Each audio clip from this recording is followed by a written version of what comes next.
नमस्कार मित्रों, संस्कृत की कक्षा में आपका एक बार पुनः स्वागत है।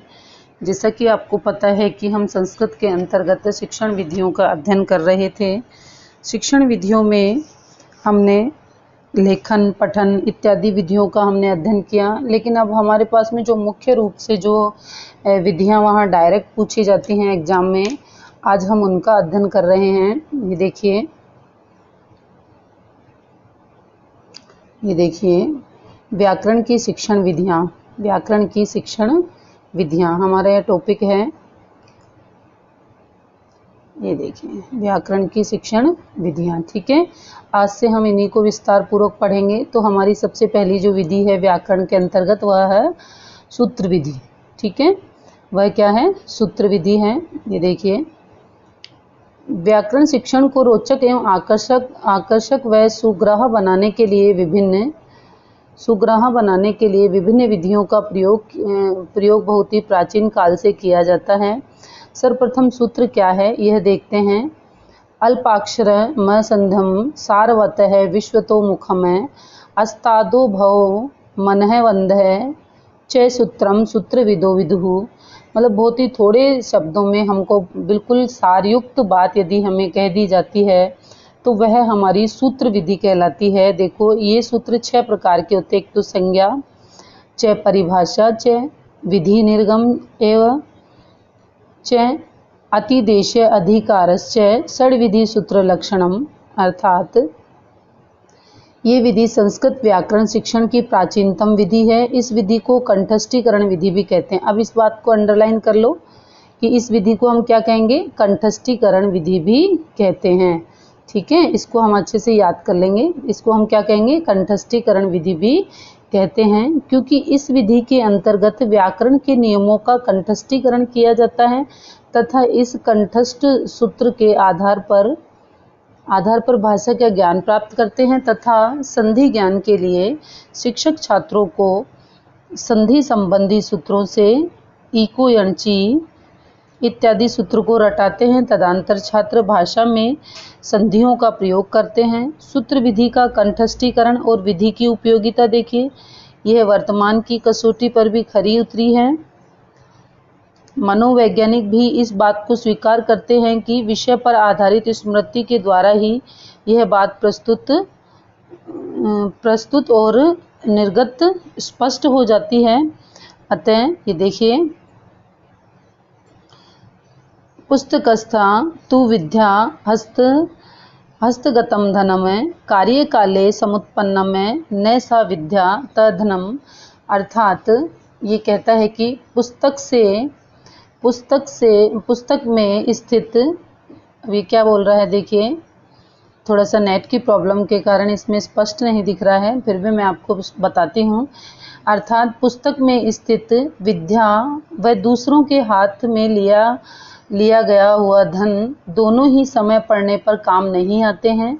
अतः मानव के द्वारा अर्जित ज्ञान ही यथा समय अभिव्यक्ति संपन्न होता है। अब देखिए क्या कितनी अच्छी बात कही है। पुस्तकास्ते तु विद्या, देखो पुस्तक में स्थित विद्या या दूसरों के हाथ से लिया हुआ धन है ना, वह काम नहीं आएगा आपको। पुस्तक से आपने जो विद्या ली है और उसको आपने जो कंठस्थीकरण कर लिया है, उसको आपने जो रट लिया, वही समय रहने पर आपके काम आएगा। अर्थात शब्दों के प्रयोग की दृष्टि से कंठस्थीकरण पर बल देते हुए महर्षि पतंजलि ने महाकाव्य में यहाँ तक लिखा है कि एक शब्द साम्यज्ञता संप्रयुक्त है स्वर्गे लोके च कामे दुग्ध भवति। अर्थात एक भी शब्द अच्छी तरह जाना हुआ और अच्छी तरह प्रयोग किया हुआ इस लोक में तथा परलोक में इच्छाओं की पूर्ति करने वाला होता है ना, अपनी इच्छाओं की पूर्ति करने वाला होता है। कंठस्थीकरण की उपादेयता उच्चारण की दृष्टि से भी बार बार बोलकर कंठस्थ करने से उच्चारण शुद्ध होता है। अब देखिए प्रोफेसर आप्टे क्या कहते हैं। प्रोफेसर आप्टे के अनुसार आप्टे ने ठीक ही कहा है कि मैं एक बैंक में जमा की गई राशि में विश्वास नहीं करता हूँ। आप्टे जी क्या कह रहे हैं कि मैं बैंक में जमा की गई राशि पर विश्वास नहीं करता हूँ, बल्कि साक्षात नकदी पर विश्वास करता हूँ। जो किसी समय भी प्रयुक्त की जा सकती है और इस प्रकार कंठस्थ की गई विषय वस्तु ही साक्षात नगदी का काम करती है। अब जो नेक्स्ट विधि है वह है हमारी परायण विधि। अब परायण विधि में देखो क्या है, आचार्य पाणिनि के समय में परायण विधि प्रचलित थी तथा यह विधि भी कंठस्थीकरण करने पर बल देती थी। संहिता पाठ है ना, संहिता पाठ पद, संहिता पाठ है, पद है, पाठ पद पाठ क्रम आदि पाठ कई प्रकार से वैदिक मंत्रों का सहस्वर पाठ कराना परायण कहलाता था। परंतु नियमानुसार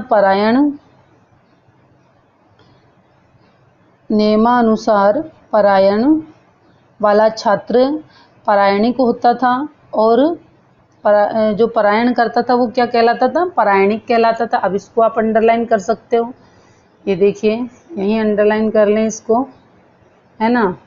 अब परायण कहलाता था। अब देखो परायण कई प्रकार का होता है, पाठों की कठिनता एवं सरलता के अनुसार इसकी संख्या, ये पाठों की कठिनता और सरलता के आधार पर भी इसकी संख्या भी निर्धारित की गई है। जैसे पंचक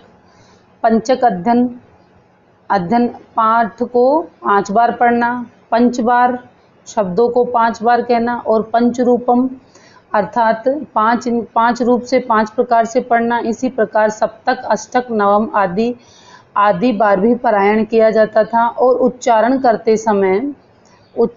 करते समय अशुद्धियों के अनुसार छात्रों की परीक्षा भी होती थी। एक अशुद्धि करने वाले छात्र को एकान्यायिक, दो शुद्धि करने वाले छात्र को द्व्यान्यिक और 3 को त्रैन्यिक आदि कहा जाता था। अब परायण वाले छात्र को भी विभिन्न प्रकार के नियमों का पालन करना होता था तथा छात्र अपनी शारीरिक शक्ति के अनुसार केवल पानी, दूध अथवा फल का भी सेवन करते थे। इस प्रकार छंदों में कंठस्थ करने में जो कठिन परिश्रम किया जाता था उसी के परिणाम स्वरूप ऋग्वेद, तैत्तिरीय संहिता, शतपथ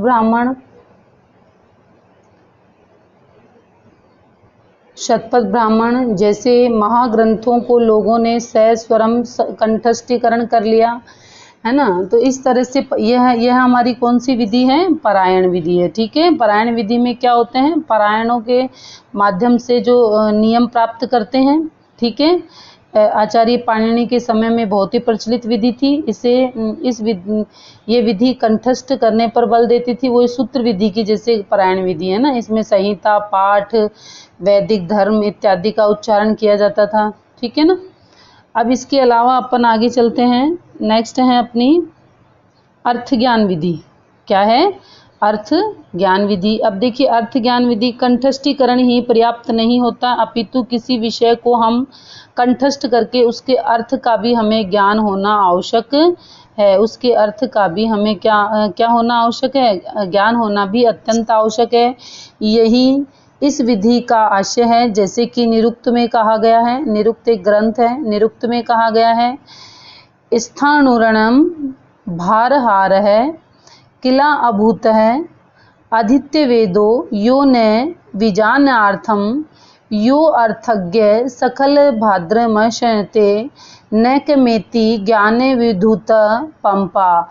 महर्षि पतंजलि कहते हैं कि जिस प्रकार अग्नि के बिना शुष्क लकड़ी भी नहीं जल सकती है, उसी प्रकार अर्थहीन ज्ञान के बिना केवल कंठस्थीकरण फलदायक नहीं है। यदि हमको ज्ञान ही नहीं आएगा तो कंठस्थीकरण का कोई फायदा नहीं है। यदि हमें कंठस्थीकरण का पूर्ण फायदा लेना है तो हमें ज्ञान भी, उसका अर्थ भी आना चाहिए। ठीक है, अब आगे देखो। नेक्स्ट है यदे धीते विज्ञते निदेवगते शायते अग्निविवे शुष्क स्कंधो न तत्सले किहति। अर्थ ज्ञान विधि में अर्थ ज्ञान पूर्वक कंठस्थीकरण पर बल दिया गया है, कंठस्थीकरण पर अधिक बल दिया गया है। ठीक है, कंठस्थीकरण के बाद में अब अपनी अर्थ ज्ञान विधि के बाद है नेक्स्ट देखिए, नेक्स्ट क्या है, व्याख्या विधि। नेक्स्ट क्या है, व्याख्या विधि है। अब व्याख्या विधि के अंतर्गत हम देखेंगे, अभी देखो कुछ नेट की अशुद्धि के कारण ये इस तरह से है। इसको आगे हम कल पढ़ लेंगे, ठीक है, क्योंकि यहाँ पर जब स्पष्ट दिखाई नहीं दे रहा है, ये थोड़ा सा इसमें कुछ गड़बड़ है। अपन नेक्स्ट वाला जो अपने जो टॉपिक्स हैं उनको अगली क्लास में हम उनके बारे में डिस्कशन कर लेंगे। तब तक के लिए इतना ही काफ़ी है।